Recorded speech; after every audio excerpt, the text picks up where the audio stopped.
le déterminisme, et ça c'est extrêmement important, le déterminisme et le fatalisme, on l'a vu à plusieurs reprises, puisqu'il n'y a que de la matière, puisque les lois de la matière nous font être ce que nous sommes et rien d'autre.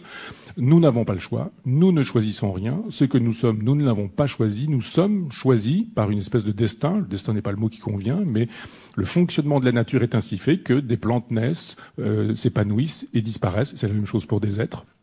Les individus font des choses, certains disent que ces choses sont bonnes ou qu'elles sont mauvaises, qu'il y a du bien ou qu'il y a du mal, c'est ni bien ni mal, on fait les choses comme elles adviennent dans la nature, le soleil se lève, c'est ni bien ni mal, il se couche aussi, c'est ni bien ni mal, la terre est ronde, elle tourne sur elle-même, c'est ni bien ni mal, c'est un processus naturel, et nous obéissons au processus naturel.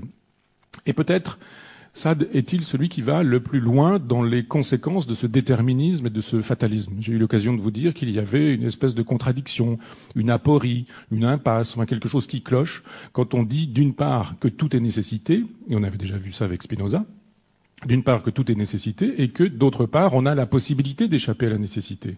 Alors si on a la possibilité d'échapper à la nécessité, on vous dit oui, mais en étant conscient du fonctionnement de la nécessité, vous savez que vous pouvez vous émanciper quelque peu de cette nécessité, mais c'est aussi un effet de la nécessité cette affaire. Donc on tourne toujours dans cette espèce d'aporie et lui, Sade va jusqu'au bout en nous disant on n'a pas le choix. On n'a pas le choix, personne n'est coupable, personne n'est victime. Et c'est ce qui fait le fond de sa pensée. Évidemment, on aurait pu commencer par ça, on aurait dû commencer par ça. Critique de Dieu, en voilà un qui n'est pas déiste. Jean Méliès est un athée véritable, d'Holbach est un athée véritable, Lamétrie est déiste, Helvétius est déiste, et Sade est aussi un athée véritable.